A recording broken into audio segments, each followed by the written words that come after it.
ಈ ನರೇಂದ್ರ ಮೋದಿ ಹೊಗಳದ್ದೇ ಹೊಗಳದ್ದು. ನನಗೂ ನರೇಂದ್ರ ಮೋದಿ ಅವ್ರಿಗೂ ಅವಿನಾಭಾವ ಸಂಬಂಧ, ಹಳೇ ಸಂಬಂಧ. ಇದೇ ದೇವೇಗೌಡರು ಹೇಳಿದ್ರು, ನಾನು ಪ್ರಧಾನಿ ಆಗ್ಬಿಟ್ರೆ ನರೇಂದ್ರ ಮೋದಿ ಅವರು ಪ್ರಧಾನಿ ಆಗ್ಬಿಟ್ರೆ ನಾನು ದೇಶ ಬಿಟ್ಕೊಡ್ತೀನಿ, ಫಾರಿನಲ್ಲಿ ಇರ್ತೀನಿ ಅಂತ. ಫಾರಿನಲ್ಲಿ ಹೊಟ್ಟೋಗ್ತೀನಿ. ಈಗ ನರೇಂದ್ರ ಮೋದಿ ಹೋಗ್ಲದ್ದೇ ಹೋಗ್ಲದ್ದು.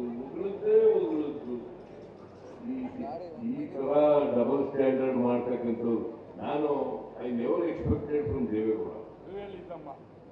ದೇವೇಗೌಡರು ಈ ದೇಶದ ಪ್ರಧಾನಮಂತ್ರಿ ಆಗಿದ್ದರು. ನಾನು ಎಕ್ಸ್ಪೆಕ್ಟ್ ಮಾಡಿದ್ದರು ಈ ತರ ಎಲ್ಲ ಹೇಳ್ತಾರೆ ಅಂತ ಹೇಳಿ. ಸೊ ಎನಿವೆ ಇದು ಮಾಡಿದ್ದೀರಿ. ಈಗ ಪುಟ್ಟಣ್ಣವ್ರು ಗೆಲ್ಸಿದ ಎಲ್ಲ ರಾಜಕೀಯನೆಲ್ಲ ಮಾತಾಡಕ್ ಹೋಗಲ್ಲ. ಪುಟ್ಟಣ್ಣವ್ರನ್ನ ಗೆಲ್ಸಿದ್ದೀರಿ, ಒಳ್ಳೆ ತೀರ್ಮಾನ ತಗೊಂಡಿದ್ದೀರಿ ನೀವೆಲ್ಲರೂ ಕೂಡ.